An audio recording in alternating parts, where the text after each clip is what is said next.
Hello everyone, welcome back to my YouTube channel. और आप सब लोग कैसे हैं? आई होप आप सब लोग अच्छे होंगे, अपना बहुत ख्याल रख रहे होंगे और बहुत अच्छे से स्टडी कर रहे होंगे। तो आज के लिए जो मैंने आपको एक कम्युनिटी पोस्ट करी है तो उसमें मैंने लिखा है कि जो डेज़ हैं वो डिसाइडेड होंगे, कौन कौन से दिन कौन से हम चैप्टर्स करेंगे और कौन से हम सब्जेक्ट को पढ़ेंगे। तो मंडे, ट्यूसडे, वेडनेसडे मैंने बायोलॉजी करी है और थर्सडे, फ्राइडे, सैटरडे हमने केमिस्ट्री करी है और संडे वाले दिन हम क्वेश्चन को प्रैक्टिस करेंगे। तो आज है हमारा वेडनेसडे। तो आज हम जो चैप्टर को स्टार्ट कर रहे हैं वो है हमारा बायोलॉजी का द लिविंग वर्ल्ड, जो कि चैप्टर 1 है क्लास 11th का। तो चलिए चलते हैं और देखते हैं कि इसमें हम क्या पढ़ते हैं। सो लिविंग वर्ल्ड चैप्टर के अंदर सबसे पहले हम पढ़ते हैं व्हाट इज़ लिविंग। लिविंग क्या होता है हमारा। सबसे पहले हम बायोलॉजी स्टार्ट करेंगे तो बायोलॉजी में हमें सबसे पहले यही पढ़ना पड़ेगा, हम जी रहे हैं, लिविंग कर रहे हैं, तो हम क्यों लिविंग कर रहे हैं, क्या होता है लिविंग, कहाँ से आया ये। तो चलिए देखिए क्या है what is living. All living beings reproduce their progeny. सारे के सारे जो लिविंग बीइंग्स होते हैं वो अपने रिप्रोड्यूस करते हैं प्रोजेनी। ठीक है। सेकेंड पॉइंट आता है हमारा कि all living organisms grow in size and number. सारे के सारे जो लिविंग ऑर्गेनिम्स होते हैं वो अपने साइज और नंबर के थ्रू ग्रो करते हैं। ये बात सही है। फिर थर्ड पॉइंट मैंने लिखा है हमारा जो नोट्स है ये मैं खुद लिख रही हूँ, तो प्लीज़ प्लीज़ पेन और कॉपी लेके बैठिए ताकि आप जो मैंने लिखा हुआ है वो आप उसको कॉपी कर सकें और घर पे जाके दोबारा से रिवाइज कर सकें। तो नेक्स्ट पॉइंट में मैंने क्या लिखा है, all biochemical reactions take place inside a living system. सारी की सारी जो बायोकेमिकल रिएक्शंस होती है वो हमारी लिविंग सिस्टम के अंदर टेक प्लेस करती है। At sum of the total all biochemical reactions taking place inside the living system is known as the metabolism. Next point पे मैंने लिखा है, नेक्स्ट पॉइंट देखिए क्या कहता है कि all biochemical reactions take place inside a living system. सारी जो बायोकेमिकल रिएक्शंस होती है वो लिविंग सिस्टम के अंदर इंसाइड करती है, टेक प्लेस करती है।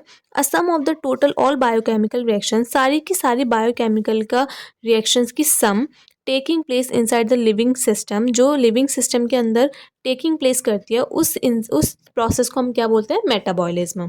ठीक है। मेटाबॉलिज्म अब हमारे दो टाइप के होते हैं, एनाबॉलिज्म और कैटाबॉलिज्म। एनाबॉलिज्म में देखिए, एनाबॉलिज्म हमारा क्या कहता है, a system which results in the synthesis of compound. एक एनाबॉलिज्म होता है, एक कैटाबॉलिज्म होता है। एनाबॉलिज्म का मतलब कोई ऐसी प्रोसेस जो कि किसी कंपाउंड को सिंथेसिस करने में आपकी हेल्प कर रही है, कोई एक कंपाउंड बना रही है। Catabolism the process which results in the breaking down of the compound. और कैटाबॉलिज्म हमारी वो प्रोसेस होती है जो कि किसी कंपाउंड को ब्रेक करती है। तो मेटाबॉलिज्म में हमारा क्या पढ़ते हैं, मेटाबॉलिज्म हमारी कौन सी प्रोसेस होती है, ऑल सारी जो बायोकेमिकल रिएक्शंस जो होती है जब हमारी इन लिविंग सिस्टम के अंदर टेकिंग प्लेस करती है तो उस प्रोसेस को हम मेटाबॉलिज्म बोलते हैं। और मेटाबॉलिज्म के दो टाइप्स होते हैं, एनाबॉलिज्म, कैटाबॉलिज्म। एनाबॉलिज्म ऐसी प्रोसेस होती है जो कि किसी कंपाउंड को सिंथेसिस करने में, किसी कंपाउंड को बनाने में हेल्प करती है। और कैटाबॉलिज्म वो होती है जो किसी कंपाउंड को ब्रेक करने में हेल्प करती है। ठीक है। नेक्स्ट पॉइंट मैंने लिखा है, all living beings are conscious to sense their environment and respond to the stimuli. तो सारे के सारे जो लिविंग बीइंग्स होते हैं उनके पास सेंस करने की क्षमता होती है कि वो इन्वायरमेंट में सेंस करते हैं, कॉन्शियस होते हैं और वो अपने स्टिमुलाई को रिस्पॉन्ड भी कर सकते हैं। ठीक है। अब आता है हमारा diversity in the living world. Diversity in the living world में हमारी डाइवर्सिटी कैसी है, सबसे पहले हम बात करते हैं, एक टर्म आता है हमारा बायोडाइवर्सिटी। मैं बायोडाइवर्सिटी की अगर हम बात करते हैं तो बायोडाइवर्सिटी क्या होती है, term use to refer the varieties of living organism found in the geographical area. Geographical area में जो लिविंग ऑर्गेनिम्स की जो वैरायटी होती है वो जो होती है उसको हम क्या रेफ़र करते हैं, बायोडाइवर्सिटी में। जोग्राफिकल एरिया के अंदर जो लिविंग ऑर्गेनिम्स की वैरायटीज़ होती है उसको हम बायोडाइवर्सिटी रेफ़र करते हैं। नेक्स्ट आता है diversity in the living world में हमारी टेक्सोनॉमी। टेक्सोनॉमी की बात करते हैं तो टेक्सोनॉमी हमारी 3 टाइप में आती है, हमारी identification, classification, biological nomenclature. Classification classification आता है एंड बायनॉमियल नॉमेनक्लेचर आता है। क्लासिफिकेशन की अगर हम बात करते हैं, क्लासिफिकेशन में हमें need for the classification, classification के लिए हमें नीड क्या है, हमने पढ़ लिया कि बायोडाइवर्सिटी हमारी क्या होती है, जो लिविंग ऑर्गेनिम्स की ऐसी वेराइटीज़ जो जोग्राफिकल एरिया में हमारी फाउंड होती है। ठीक है। तो उसको अब ऐसा तो नहीं होता है कि सारी जो होती है वो मिक्स होती है, उनको क्लासीफाई करना भी होता है। तो हमें क्लासिफिकेशन की ज़रूरत पड़ी लिविंग वर्ल्ड चैप्टर में। तो क्लासिफिकेशन की हमें नीड क्या है? तो इसमें मैंने कुछ पॉइंट्स लिखे हैं, जैसे कि फर्स्ट आता है हमारा, it makes the identification of organisms very clear and easy. इससे हमें क्या बेनिफिट हुआ? क्लासिफिकेशन अगर हमने किया था तो इससे हमें क्या बेनिफिट हुआ कि ऑर्गेनिम्स को हमने बहुत अच्छे से क्लियर और इजी तरीके से हमने उसको आइडेंटिफिकेशन कर लिया। नेक्स्ट पॉइंट मैंने लिखा था, study of organisms become convenient. Organisms की जो स्टडी करना हमारे लिए बहुत ईजी मेथड हो गया था। नेक्स्ट आता है हमारा, evolutionary trends can be easily understood. और जो इवोल्यूशनरी ट्रेंड था उसको हमने ईजिली अंडरस्टूड भी किया। तो हमें क्लासिफिकेशन की ज़रूरत हमें इस बेसिस पे पड़ी। नेक्स्ट आता है हमारा बाइनोमियल नॉर्मल क्लिएचर। ये हम क्यों पढ़ रहे हैं? What is this? ये क्या है हमारा? तो देखिए ये क्या है हमारा, मैंने पॉइंट्स में लिखा है, generally in Latin and written in italics. ये लेटिन में होता है बट हम उसको इटैलिक्स में रिटन करते हैं, लिखते हैं। First component is genus with capital letter, second component is species with small letter. पहला जो कंपोनेंट होगा हमारा वो कैपिटल लेटर में लिखा जाएगा, सेकंड कंपोनेंट जो होगा हमारे स्पीशीज का वो स्मॉल लेटर में लिखा जाएगा। जैसे कि मैं आपको एक एग्जांपल देती हूँ। एक एग्जांपल आता है हमारा मैग्नीफेरा इंडिका। मैग्नीफेरा इंडिका में जो मैग्नीफेरा वर्ड है वो हमारा जीनस होगा, वो हमारा कैपिटल लेटर में लिखा जाएगा, और जो इंडिका होगा वो हमारी स्पीशीज रिप्रेजेंट कर रही है तो उसको हम स्मॉल लेटर में लिखेंगे। ठीक है। नेक्स्ट पॉइंट, लास्ट पॉइंट मैंने क्या लिखा है, when hand written the names are underline. जब हम उसको हैंड रिटन लिखेंगे उसके नेम्स को हम अंडरलाइन करेंगे। ठीक है। फिर आता है हमारा ICZN ICBN। What is this? इसकी फुल फॉर्म क्या है हमारी? ये हमारे मोस्ट इंपॉर्टेंट क्वेश्चंस आते हैं, कभी कभी फुल फॉर्म में पूछ लिया जाता है। नॉर्मली ये सारे कॉम्पिटिटिव एग्जाम में ही आते हैं अगर आप लाइफ साइंस की स्टडी कर रहे हैं तो, और अगर आप नीट का दे रहे हैं तो। ICZN की फुल फॉर्म क्या होती है? International code for biological nomenclature. और ICBN की होती है international code for zoological nomenclature. बहुत ईजी है ये। स्पीशीज़ का कंसेप्ट क्या है? It is a basic unit of classification. Classification की बेसिक यूनिट है। ठीक है। अब बात करते हैं हम टेक्सोनॉमिक कैटेगरीज। टेक्सोनॉमिक कैटेगरीज की अगर हम बात करते हैं, सबसे पहले टेक्सोनॉमिक कैटेगरीज में हमारे क्या क्या आता है? किंगडम, डिवीजन या phylum, class, order, family, genus and species. ये सारे के सारे हमारे टेक्सोनॉमिक कैटेगरीज में आते हैं। ठीक है। अब हम बात करेंगे टेक्सोनॉमी एंड सिस्टमैटिक्स।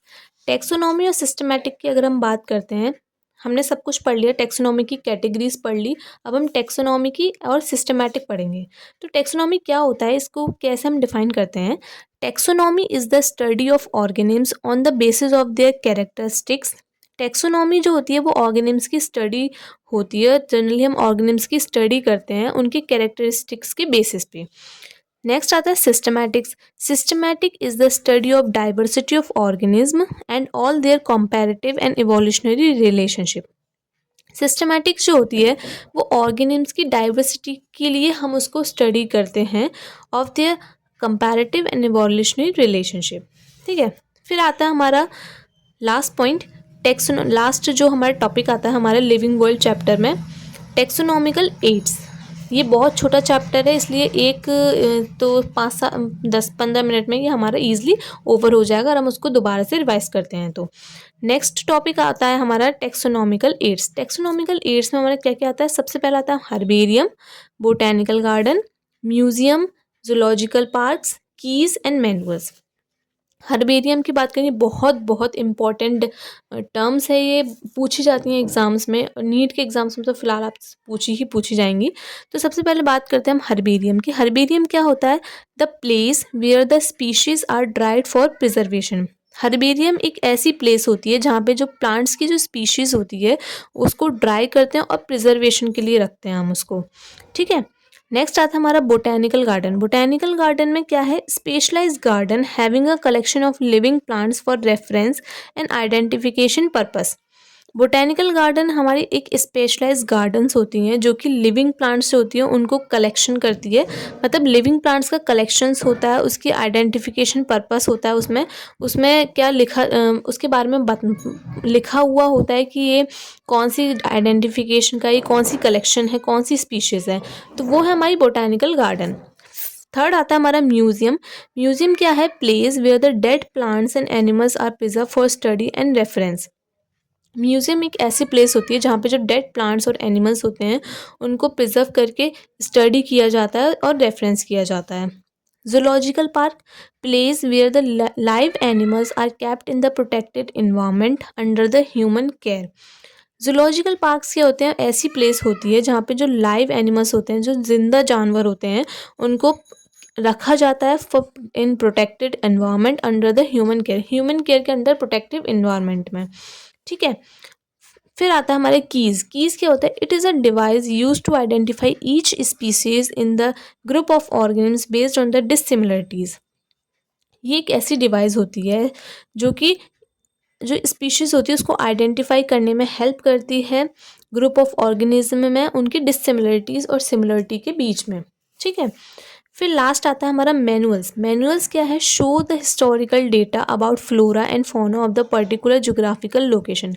मैनुअल्स हमारा जनरली क्या होते हैं कि ये हिस्टोरिकल डेटा को शो करते हैं जो कि जो फ्लोरा और फौना में पाए जाते हैं। मतलब फ्लोरा फौना आप समझ लिए कि एक तरह के हर्ब शर्ब्स ट्रीज़, सारे के सारे इनके हिस्टोरिकल डाटा, इनका पूरा का पूरा कवर होता है जो कि मैनुअल शो करते हैं इनमें जोग्राफिकल लोकेशंस में। तो बच्चों ये है मेरे लिविंग वर्ल्ड्स के चैप्टर के नोट्स, तो बहुत ज़्यादा इम्पॉर्टेंट है। तो ये लिविंग वर्ल्ड चैप्टर के मैंने आपको बेसिक सारे जो एनसीईआरटी की एक लाइन होती है वो मैंने आपको बता दिया है। अब हम इसके कुछ क्वेश्चंस करेंगे बाद में, जो संडे वाला दिन होगा। कल से हम केमिस्ट्री के स्टार्ट कर रहे हैं। तो आपने आज जितना पढ़ा है प्लीज़ उसको रिवाइज़ करिएगा। और मैं कम्युनिटी पोस्ट डालती रहूँगी, मैं क्विज़ डालती रहूँगी, तो प्लीज़ उसको आंसर करिएगा। तो अगर आपको मेरी वीडियो पसंद आई हो तो प्लीज़ चैनल को लाइक करें, सब्सक्राइब करें एंड शेयर करें। Thank you so much for everyone.